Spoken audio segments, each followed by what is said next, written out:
Hi friends, welcome to JO digital hub. இன்றைக்கி என்ன பார்க்க போகிறோன்னா, இபிஎஃப்ல ஃபைனல் செட்டில்மெண்ட் எப்படி போகிறது தான் பார்க்க போகிறோம். ஃபார்ம் 19 ஃபார்ம் 10 யூஸ் பண்ணி ஃபைனல் செட்டில்மெண்ட் எப்படி வித்ரா பண்ணுறது தான் பார்க்க போகிறோம். ஓகேங்களா, வீடியோக்குள்ளே போகலாம் வாங்க. ஆக்சுவலாக நம்ம சப்ஸ்கிரைபர் அக்கௌண்ட் தான் இது. நான் உங்களுக்கு தான் ஃபைனல் செட்டில்மெண்ட் போட போகிறோம். ஓகேங்களா, நான் ஹோம் பேஜ் லாகின் பண்ணிட்டேன். ஓகேங்களா, ஹோம் பேஜ் லாகின் பண்ணிட்டேன். லாகின் பண்ண பிறகு ஒரு சில இன்டர்ஃபேஸ்லாம் அப்டேட் பண்ணியிருக்காங்க. இந்த குயிக் லிங்க்ன்ற டேஷ்போர்ட்லாம் அப்டேட் பண்ணியிருக்காங்க. இது ஒரு நல்ல அப்டேட் தான். இங்கே பாருங்கள், ஈஸியாக இங்கே நம்ம ஆப்ஷன்ஸ்லாம் சூஸ் பண்ணிக்கலாம். ஃபில் த கிளைம் போடுறது, டேக் கிளைம் செட் பண்ணி சர்வீஸ் ஹிஸ்ட்ரி அதெல்லாம் நம்ம செக் பண்ணலாம். இதில் போய் ஆப்ஷன் பண்ணுறத விட இதில் குயிக்காக கொஞ்சம் ஈஸியாக இருக்கும். புதுசாக போய் கற்றுக்கிறவங்க ஈஸியாக நம்ம கிளைம் போட்டுடலாம். ஓகேவா, ஃபஸ்ட்டு நம்ம என்ன பண்ணோன்னா ரெக்கார்ட் செக் பண்ணணும்.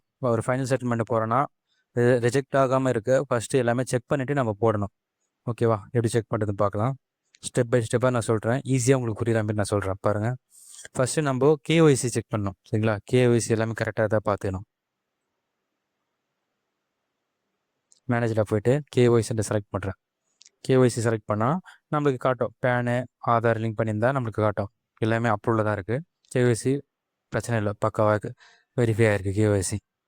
ஓகேங்களா, நெக்ஸ்ட்டு பார்த்தீங்கன்னா இவர் பார்த்தீங்கன்னா எத்தனை கம்பெனி ஒர்க் பண்ணியிருக்காருன்னு பார்க்கணும்.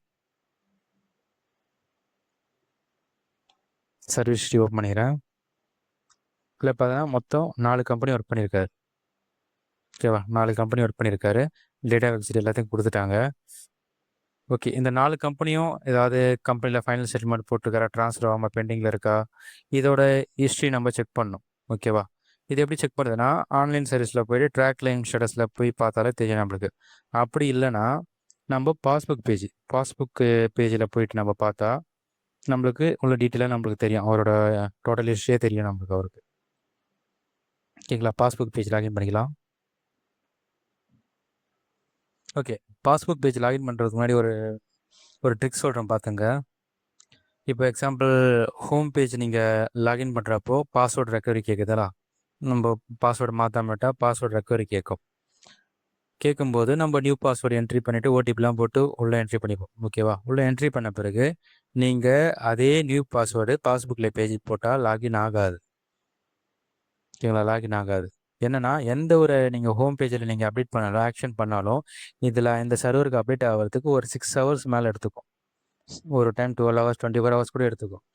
ஓகேங்களா, அதுக்கு என்ன பண்ணனா, நீங்கள் அந்த ஓல்டு பாஸ்வேர்ட் இப்போ என்ட்ரி பண்ணுறீங்களா, ரெக்கவரி பண்ணும்போது ஓல்டு பாஸ்வேர்டு இதில் அந்த old password even number old password entry பண்ணாலே பாஸ்புக் லாகின் ஆகிடும். ஏன்னா ஒரு 6 ஹவர்ஸ் மேலே தான் எடுத்துக்கும், நியூ பாஸ்வேர்டு எடுத்துக்கும். அதனால் ஓல்டு பாஸ்வேர்டு போட்டு நீங்கள் பாஸ்புக் பேஜை லாகின் பண்ணிக்கலாம். ஓகேவா, அதுக்குன்னு நீங்கள் 6 ஹவர்ஸு 12 ஹவர்ஸ்லாம் வெயிட் பண்ண அவசியம் கிடையாது. இந்த ஓல்டு பாஸ்வேர்டையும் உங்களுக்கு தெரிஞ்சதுன்னா அதை போட்டு நீங்கள் லாகின் பண்ணிக்கலாம். நியூ பாஸ்வேர்டெலாம் போட்டால் எங்களுக்கு இன்வேலிட் தான் வரும். ஓகேவா, ஓகே, பாஸ்புக் பேஜை லாகின் பண்ணியாச்சு. லாகின் பண்ணும்போது உங்களுக்கு டேஷ்போர்ட்லேயே தெரிஞ்சிடும். உங்களுக்கு டேஷ்போர்ட்லேயே பார்த்தீங்கன்னா 4 கம்பெனி ஒர்க் பண்ணியிருக்காரு. அதில் பார்த்தீங்கன்னா 3 கம்பெனி 00ன்னு இருக்குது. ஓகேங்களா, ஒரு கம்பெனியில் மட்டும்தான் ஃபண்டு இருக்குது, அமௌண்ட் இருக்குது. அப்போது நீங்களே கெஸ் பண்ணிக்கலாம். அப்போது 3 கம்பெனியில் ஒன்று ட்ரான்ஸ்ஃபர் நடந்திருக்கணும், அப்படின்னா ஃபைனல் செட்டில்மெண்ட் போட்டிருப்பாங்க. ஓகேங்களா, 3 கம்பெனியில் ஏதாவது நடந்திருக்கும். 3 கம்பெனியும் ட்ரான்ஸ்ஃபர் ஆகிட்டுருக்கு. ஓகேங்களா, ட்ரான்ஸ்ஃபர் ஆகிட்டுருக்கு. நம்ம உள்ளே போய் பார்த்தா தான் தெரியும். நம்ம இங்கேயே நம்ம கெஸ் பண்ணிக்கலாம். அப்போ 3 கம்பெனியில் 00 இருந்தால் கிளியராக இருக்குது. நம்ம கெஸ் பண்ணிக்கலாம். இன்னும் டீட்டெயிலாக நம்ம செக் பண்ணணும்னா கிளைமில் போகணும். கிளைமில் போகணும். ஓகே, கிளைமில் போன பிறகு பெண்டிங் கிளைம்ஸ் எதுவும் இல்லை. இப்போ எதுவும் பெண்டிங் கிளைம்ஸ்லாம் இல்லை. ஓகே, செட்டில்மெண்ட்டு ரிஜெக்ட்னு இருக்குல்ல, நீங்கள் ஃபஸ்ட் என்ன செக் பண்ணணும்னா ரிஜெக்ட் செக் பண்ணணும். ஓகேங்களா, ரிஜெக்ட் செக் பண்ணணும். ஓகே, ரிஜெக்ட் செக் பண்ணிட்டேன். ரிஜெக்ட் எது செக் பண்ணுறேன்னா, சப்போஸ் ஃபார்ம் 1910C ஏதாவது ஒரு போட்டிருந்தா ரிஜெக்ட் ஆகிருக்கு, அதனால் ரீசன் எதனா நம்ம கண்டுபிடிது ரிஜெக்ட் செக் பண்ணோம். ரிஜெக்ட்லேயும் எதுவும் போடலை. ஓகேங்களா, அடுத்து பெண்டிங் கிளைமில் எதுவும் இல்லை. அடுத்து செட்டில்மெண்ட் செக் பண்ணணும். ஓகேங்களா, செட்டில்மெண்ட் செக் பண்ணால் எதுவுமே ஃபைனல் செட்டில்மெண்ட்டில் எதுவுமே போடலை. சரிங்களா, ஃபைனல் செட் ஃபார்ம் 1910C எதுவுமே போடலை. ட்ரான்ஸ்ஃபர் மட்டும் தான் நடந்திருக்கு. சரிங்களா, அட்வான்ஸ் கிளைம்லாம் போட்டிருக்காங்க. ட்ரான்ஸ்ஃபர் வந்து பார்த்தீங்கன்னா மொத்தம் 4 கம்பெனி ஒர்க் பண்ணியிருக்காரு. 3 கம்பெனிக்கு ட்ரான்ஸ்ஃபர் பண்ணிட்டு இருக்காங்க. அப்போது ஃபண்டு பார்த்தீங்கன்னா ப்ரெசன்ட் கம்பெனிக்கு வந்துடுச்சு. ஓகேங்களா. ப்ரெசன்ட் கம்பெனியில் மொத்த ஃபண்ட் இருக்குது. ஓகேங்களா, கிளியராக இருக்குது. சரிங்களா, ட்ரான்ஸ்ஃபர்லாம் 4 கம்பெனி ஒர்க் பண்ணியிருக்காரு. 3 கம்பெனி இருக்க ஃபண்டை வந்து ப்ரெசன்ட் கம்பெனி ட்ரான்ஸ்ஃபர் பண்ணிட்டார். ஓகேங்களா, ப்ரெசன்ட் கம்பெனி ட்ரான்ஸ்ஃபர் பண்ணியிருக்காரு. ஒன்றும் பிரச்சனை இல்லை. அடுத்தது பார்த்தோன்னா நம்ம என்ன பண்ணோம்னா இவரோட சர்வீஸ் ஹிஸ்ட்ரி செக் பண்ணணும். சரிங்களா, இவரோட சர்வீஸ் ஹிஸ்ட்ரியில் போனால் இவரோட டோட்டல் எக்ஸ்பீரியன்ஸ் எல்லாமே காட்டும். ஓகேவா, மொத்தம் பார்த்தீங்கன்னா 9 இயர்ஸ் மேலே ஒர்க் பண்ணியிருக்காரு. சரிங்களா, 10 இயர்ஸ் கிட்ட ஒர்க் பண்ணியிருக்காரு. 9 இயர்ஸ் 9 மந்த் ஒர்க் பண்ணியிருக்காரு. ஓகேங்களா, இது எதுக்கு நான் சர்வீஸ் செக் பண்ணேன்னா, எக்ஸாம்பிள் இப்போ 4 கம்பெனி ஒர்க் பண்ணியிருப்பாங்க. சர்வீஸ் வந்து 5 வருஷம்குள்ளே இருப்பாங்க. ஓகேங்களா, அவங்களோட ஃபண்டு பார்த்தீங்கன்னா 50,000 ரூபாய்க்கு மேலே இருக்கும். சரிங்களா, 50,000 ரூபாய்க்கு மேலே இருக்கும். 50,000 ரூபாய்க்கு மேலே இருக்கலாம், 50,000 ரூபாய்க்குள்ளே இருக்கலாம். எதுக்குன்னா டேக்ஸ் டிடக்ஷன் ஆகாமல் இருக்க நம்ம செக் பண்ணணும். அது சரிங்களா, செக் பண்ணிவிட்டு நம்ம ஃபைனல் செட்டில்மெண்ட் பண்ணணும். எடுத்த உடனே நம்ம ஃபார்ம் 19 ஃபார்ம் 10C கொடுத்துட்டு வச்சிங்களேன். சப்போஸ் இதெல்லாம் நம்ம டேக்ஸ் பிடிக்கிற மாதிரி இருந்தால் டேக்ஸு லெஸ் ஆகும் உங்களுக்கு, டேக்ஸ் டிடக்ஷன் பண்ணுவாங்க. அதனால் எல்லாமே கிளியராக நீங்கள் பார்த்துட்டு அடுத்து கிளைம் பண்ணணும். சரிங்களா, இந்த டேக்ஸு டிடக்ஷன் பற்றி நான் தனியாக ஒரு வீடியோ மேக் பண்ணுறேன். டேக்ஸு எலிஜிபிலிட்டி என்ன, எல்லாமே டீட்டெயில்ஸை நான் தனியாக வீடியோ மேக் பண்ணி போடுறேன். இப்போ டேக்ஸ் ஃபார்ம் ஃபில் பண்ணுறது தனியாக வீடியோ மேக் பண்ணி போடுறேன். இவருக்கு பார்த்தோன்னா டேக்ஸ் டிடக்ஷன் எதுவும் பிடிக்க மாட்டாங்க. ஏன்னா சர்வீஸ் பார்த்தோன்னா 5 இயர்ஸ் மேலே இருக்குது. ஃபண்டு அமௌண்ட்டு பார்த்தீங்கன்னா 50,000 ரூபாய்க்கு மேலே இருக்குது. சரிங்களா, 50,000 ரூபாய்க்குள்ளே சர்வீஸ் வந்து 5 வருஷம்குள்ளே இருந்தால் தான் டேக்ஸ் டிடக்ஷன் பண்ணுவாங்க. சரிங்களா, பேன் கார்டு லிங்க் பண்ணியிருந்தால் நம்ம அந்த டேக்ஸ் ஃபார்மில் வைக்க தேவையில்லை. சரிங்களா, சர்வீஸ் இருக்குது, அமௌண்ட்டும் 50,000 ரூபாய்க்கு மேலே இருக்குது. அதனால் டேக்ஸ் ஃபார்ம் இருக்குது, மேனடரி கிடையாது, வைக்க தேவையில்லை. ஓகேங்களா, இதை ஃபஸ்ட்டு செக் பண்ணிவிட்டோம் நம்ம. அவ்வளோதான் நம்ம அவ்வளோதான் ஃப்ரெண்ட்ஸ் பார்த்தீங்கன்னா ரெக்கார்டு பார்த்தோன்னா இவ்வளோ தான் நம்ம செக் பண்ணோம். ஃபைனல் செட்டில்மெண்ட் போகிறதுக்கு இந்த ஸ்டெப்ஸ் தான் ஃபாலோ பண்ணணும். ஓகேங்களா, மற்றபடி வேறு எதுவும் கிடையாது. ஓகேங்களா, இதை மட்டும் ஃபாலோ பண்ணிவிட்டு நீங்கள் கிளைம் போட்டிங்கன்னா கம்பல்சரி ரிஜெக்ட்ன்றத ரிஜெக்ட்லாம் ஆகாது, கம்பல்சரி செட்டில்மெண்ட் ஆகிடும். ஓகேவா, ஓகே. அடுத்து நம்ம கிளைம் போகிறது எப்படின்னு பார்க்கலாம். ஓகே, நான் நியூ ஆப்ஷனுக்குள்ளேயே போகிறேன். இந்த ஃபில் கிளைம்ஸ்னு இருக்குல்ல, அது கிளிக் பண்ணுங்கள். கிளிக் பண்ண பிறகு அக்கௌண்ட் நம்பர் என்ட்ரி பண்ண சொல்லி கேட்கும். ஓகே, அவங்க கேஒய்சி லிங்க் பண்ணியிருக்காங்களே அந்த அக்கௌண்ட் நம்பர் என்ட்ரி பண்ண சொல்லி கேட்கும். உங்களுக்கு டிஃபால்ட்டாக எல்லா டீட்டெயிலும் எதிரே காட்டிக்க பாருங்கள். நேமு முதற்கொண்டு, ஃபாதர் நேம் முதற்கொண்டு, date of birth, mobile number, சரிங்களா, ஆதார், பேன் நம்பர், என்ன பேன் லிங்க் பண்ணியிருக்கீங்க எல்லாமே உங்களுக்கு இதிலே காட்டிடும். சரிங்களா, ஐஎஃப்எஸ் கோடு என்ன இருக்குது எல்லாமே இதிலே காட்டும். நீங்கள் ப்ரெசன்ட் கம்பெனி ஒர்க் பண்ணியிருக்கீங்களா அதோட மெம்பர் ஐடி என்ன எல்லாமே இதிலே காட்டு. இதிலேயே இந்த ஸ்க்ரீன்லேயே உங்களுக்கு காட்டிடும். எல்லாத்தையும் கன்ஃபார்ம் பண்ணிவிட்டு அக்கௌண்ட் நம்பர் என்ட்ரி பண்ணிக்கலாம். அக்கௌண்ட் நம்பர் என்ட்ரி பண்ண பிறகு உங்களுக்கு வெரிஃபிகேஷன் கேட்கும். எஸ் ஆர் நோன்னு கேட்கும். ஓகே, எனக்கு இந்த அக்கௌண்ட் தானான்ட்டு கன்ஃபர்மேஷன் கேட்கும்.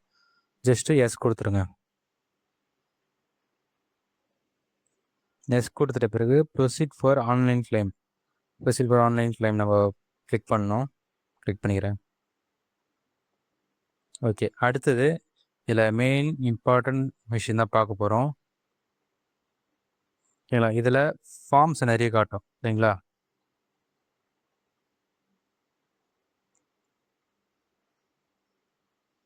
Form 19 for 10C, scheme certificate for form 10C, advance claim form 31.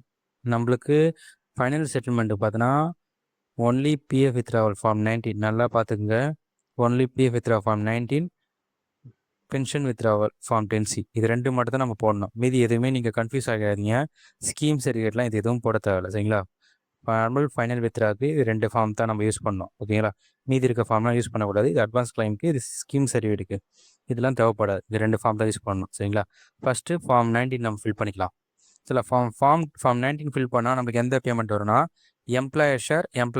ஓகேங்களா, எம்ப்ளாயர் ஷேர் இந்த 2 பேமெண்ட்டும் வரும். சரிங்களா, ஃபார்ம் 10C நம்ம ஃபில் பண்ணி நம்ம சப்மிட் கொடுத்தா பென்ஷன் கான்ட்ரிபியூஷன். சரிங்களா, பென்ஷன் அமௌண்ட் உங்களுக்கு பிடிச்சிருக்காங்களா அந்த அமௌண்ட் உங்களுக்கு செட்டில்மெண்ட் ஆகும். 2 பேமெண்ட்டாக வரும். ஓகேங்களா, ஃபஸ்ட்டு ஃபார்ம் 19 நம்ம கிளிக் பண்ணிக்கலாம். ஃபார்ம் 19 கிளிக் பண்ண பிறகு இங்கே பாருங்கள், அப்லோட் த ஃபார்ம் 121. சரிங்களா, 121 இன்கம் டேக்ஸ் ஃபார்ம். இதை நான் சொல்லியிருந்தேன் பார்த்தீங்களா, tax deduction form. First 15G 15H இருந்தது. இப்போ வந்து சேஞ்சஸ் பண்ணிவிட்டு இந்த ஃபினான்ஷியல் சேஞ்சஸ் பண்ணிவிட்டு ஒரே ஃபார்ம் ஆக்கிட்டாங்க. ஓகே, ஒரே ஃபார்ம் ஆக்கிட்டாங்க. அதனால தான் இந்த ஃபார்ம் 21 அப்டேட் ஆயிருக்கு. ஓகேங்களா? இவருக்கு வந்து டேக்ஸ் ஃபார்ம் எதுவும் ஃபில் பண்ண தேவையில்ல. நம்ம அதனால எதுவும் அப்லோட் பண்ண தேவையில்ல இவர். ஓகேவா? அதனால் நம்ம இந்த டேக்ஸ் டிடக்ஷன் பற்றி நான் தனியாக ஒரு வீடியோ மேக் பண்ணி போடுறேன். இதுலேயே சொன்னால் உங்களுக்கு புரியாது, உங்களுக்கு இங்கே ரொம்ப லென்த்தாக போகும். ஓகேவா? இதை நம்ம அப்படியே விட்டுடலாம். ஓகேவா? இவருக்கு தேவைப்படுறதுனால அப்படியே விட்டுடலாம். அடுத்தது அட்ரஸ் என்ட்ரி பண்ணிக்கணும்.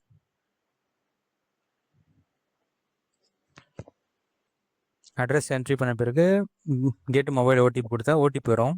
ஓடிபி என்ட்ரி பண்ணிக்கலாம். பார்த்தோன்னா நம்ம கொடுத்த ஃபார்ம் 19 வந்து சப்மிட் சக்ஸஸ்ஃபுல்லாக வந்துச்சு. நம்ம ரிசிப்ட் வேணால் கூட கிளிக் பண்ணி நம்ம டவுன்லோட் பண்ணிக்கலாம். ஓகேங்களா? இப்போ ஃபார்ம் 19 போட்டாச்சு. இப்போ என்ன பண்ணணும்னா கையோட ஃபார்ம் 10C நம்ம அப்டேட் பண்ணிடணும். இந்த ஃபார்ம் 19 போட்டுட்டு 10C வந்து நாளைக்கு போகிறது, கொஞ்ச நாள் கழிச்சு போகிறது, அதில் கையோடு நம்ம 10Cயும் நம்ம போட்டுட்டோம். அப்போ தான் நம்மளுக்கு அவங்களுக்கு பிஎஃப் ஆஃபீஸில் சப்மிட் ஆகும்போது சேம் டேட்டில் போய் ரிஃப்ளெக்ட் ஆகும். அவங்களுக்கு சேம் டைமில் அவங்களுக்கு 2 ஃபார்ம் போய் ரிஃப்ளெக்ட் ஆகும். அப்படின்ற போது அவங்க பேமெண்ட் நம்ம டிலே ஆகாமல் வரும். ரெஜெக்ட்டும் அந்தளவுக்கு எதுவுமே ஆகாது.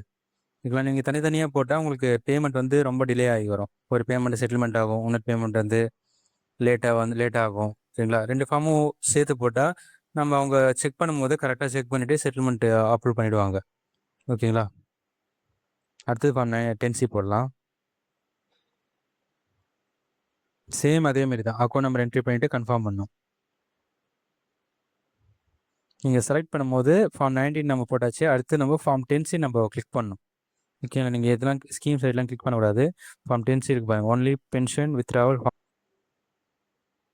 சேம் ப்ரொசீஜர் தான். அதேமாதிரி நம்ம அட்ரஸ் என்ட்ரி பண்ணிவிட்டு சப்மிட் கொடுத்தா சப்மிட் ஆகிடும்.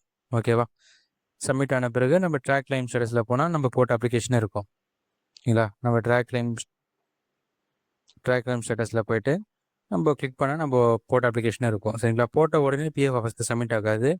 மறுநாள் கழிச்சு தான் பிஎஃப் ஆஃபீஸில் சப்மிட் ஆகும் ஃபார்ம். ஓகேங்களா? ஒரு மேக்ஸிமம் ஒரு 10 or 15 days. ஓகேங்களா? வெரிஃபிகேஷன் பண்ணிவிட்டு அப்ரூவ் கொடுத்துருவாங்க. ஓகே ஃப்ரெண்ட்ஸ், இப்படி தான் ஃபார்ம் 19 ஃபார்ம் 10C போட்டு நம்ம அமௌண்ட்டு பிஎஃப்ல இருக்க அமௌண்ட்டை ஃபுல்லாக வித்ட்ரா பண்ணுறது. ஓகே, இந்த வீடியோ பிடிச்சிருக்கு நம்புகிறேன். சேனலை சப்ஸ்கிரைப் பண்ணுங்கள், லைக் பண்ணுங்கள், ஷேர் பண்ணுங்கள். வேறு டவுட் இருந்தால் டிஸ்கிரிப்ஷனில் என் நம்பர் கொடுத்துருக்கேன், கான்டெக்ட் பண்ணுங்கள். உங்களுக்கு முடிஞ்ச அளவுக்கு ஹெல்ப் பண்ணுறோம். ஓகேவா? தேங்க்யூ ஃப்ரெண்ட்ஸ், தேங்க்யூ ஃபார் வாட்சிங்.